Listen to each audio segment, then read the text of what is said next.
खुलुमबाय लोगोफोर, नोंथांमोनखौ फिन खनसेबाव आंनि चेनेलाव बरायहरनाय थाबाय। दिनै आं नोंथांमोननो मोनसे गोदान आपडेट लानानै फैलायबाय लोगोफोर।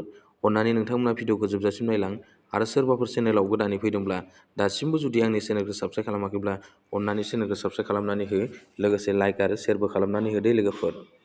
दिनैनि आपडेटआनो जाबाय लोगोफोर, जाय बिथांमोना दिनैसिमबो फार्मार आइडि खुलिनानै लायाखै लोगोफोर, बिथांमोना थाबैनो फार्मार आइडिखौ खुलिनानै लादो लोगोफोर। नङाब्ला नोंथांमोना एग्रिकालसारनिफ्राय माखासे मुवा बेसाद आरो नोंथांमोननि जि PM किसाननि फैसा, बे फैसाखौ नोंथांमोना मोननो हानाय नङा लोगोफोर।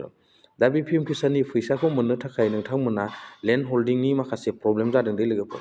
दा नोंथांमोना बे लेन्ड हल्डिंनि प्रब्लेमखौ सल्युसन खालामनो थाखाय बे फार्मार आइडिखौ खुलिनानै लाथारनो नांगोन आरो अब्लासो नोंथांनि जि लेन्ड हल्डिंनि प्रब्लेम, बे प्रब्लेमा बेवहाय सल्भ जागोन लोगोफोर। दा बे फार्मार आइडिखौ नोंथांमोना बोरै खुलियो आरो बेखौ बहा खुलियो, आरो जाय बिथांमोना सिगांफोराव थाबथानानै थादोंमोन दै PM किसाननि फैसा 21 आरो 20, बे मोननैनि जि फैसा, बे फैसाया नोंथांमोनाव थाबथानानै दंमोन।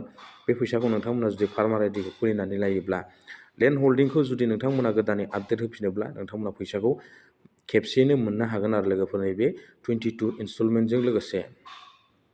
दा नोंथांमोना बे फार्मार आइडिखौ खुलिनो थाखाय मा खालामनांगौ सिगाङावनो, आरो नोंथांमोना बे फार्मार आइडिखौ बहा खुलिनाय जायो, आं बेखौबो नोंथांमोननो फोरमायखानोसै।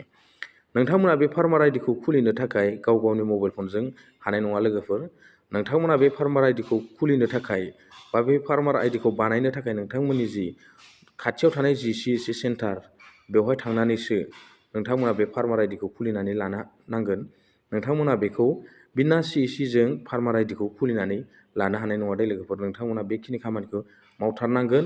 नोंथांमोननि खाथिनि जि CSC सेन्टार, बेवहाय थांनानै नोंथांनि डकुमेन्ट्सखौ लानानै थांनानै नोंथांमोना बेवहाय फार्मार आइडिखौ खुलिनानै लायोबानो जाबाय आरो अब्लानो नोंथांमोननि जि PM किसाननि थाबथानानै थानाय फैसा 20 इनस्टलमेन्ट आरो 21 इनस्टलमेन्ट नोंथांमोना खेबसेयैनो मोनगोन। आरो बे फार्मार आइडिखौ खुलिनानै लायोब्लासो नोंथांमोना आबादारिनि मुङाव जि अनसुंथाइ मोनो, बेखौ नोंथांमोना खेबसेयैनो मोनहैनो हागोन दे लोगोफोर। नङाब्ला नोंथांमोना बे फार्मार आइडि गैयाब्ला आबादारिनि अनसुंथाइफोरखौ नोंथांमोना मोननो हानाय नङा लोगोफोर। आं बेखिनिखौ नोंथांमोननो फोरमायखाबाय। नोंथांमोना बे खामानिखौ थाबैनो मावनानै ला। जोंहा नै PM किसाननि जि राङारि अनसुंथाइ, बियो हाबनो बारा सम गैला। बेखायनो नोंथांमोना बेखिनि खामानिखौ थाबैनो मावनानै लायोब्ला, जाहाथे नोंथांमोना इयुनाव फार्मार आइडि खुलिनाय लोगो लोगोनो PM किसाननि फैसाखौ मोनलांबाय थानो हायो। आं बेखिनिखौ नोंथांमोनखौ खावलायहरखाबाय दे लोगोफोर।